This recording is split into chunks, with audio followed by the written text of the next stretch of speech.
Prabhakar Rao statement record చేసిన SIT అధికారులు special operation టీంను ఎవరు చెప్తే ఏర్పాటు చేశారంటూ ప్రశ్నలు.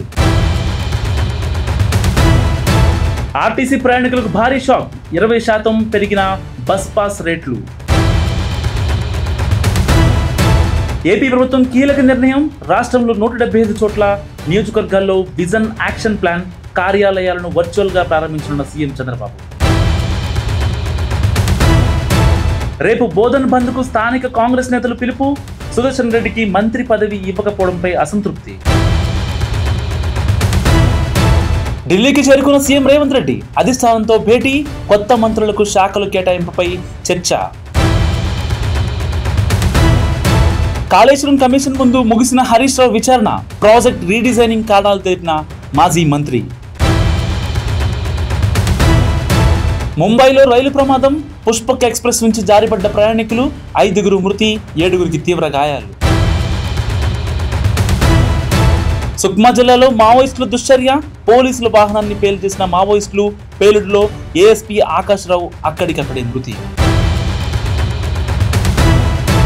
ప్రపంచంలోనే శక్తివంతమైన దేశంగా భారత్ నిలుస్తుంది, ప్రధాని మోదీ కీలక వ్యాఖ్యలు. గాజాలో కాల్పులు, 12 మంది మృతి, పలువురికి గాయాలు. కృత్రిమ రక్తాన్ని తయారు చేసిన జపాన్ శాస్త్రవేత్తలు ఏ బ్లడ్ గ్రూప్ వారైనా వినియోగించేలా అభివృద్ధి, ట్రయల్స్లో సత్ఫలితాలు వచ్చాయన్న శాస్త్రవేత్తలు. ఏపీ పర్యాటక రంగానికి కొత్త ఆకర్షణ, అరకు, బాపట్ల, గండికోటలో త్వరలో టెంట్ సిటీలు, టెండర్లు పిలువనున్న ఏపీ పర్యాటక శాఖ. కొలంబియాలో భూకంపం, 6.5 తీవ్రత నమోదు, రాజధాని బొగోటా సహా పలు నగరాల్లో కంపించిన భూమి.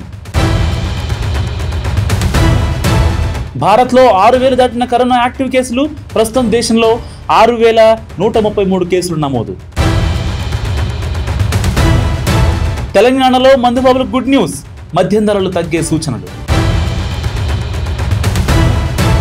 ఫ్రీడమ్ ఆఫ్ స్పీచ్ అంటే మహిళల మీద ఇష్టం వచ్చినట్టు మాట్లాడటమేనా? విజయవాడలో మహిళా కమిషన్ చైర్పర్సన్ రాయపాటి శైలజ కీలక వ్యాఖ్యలు.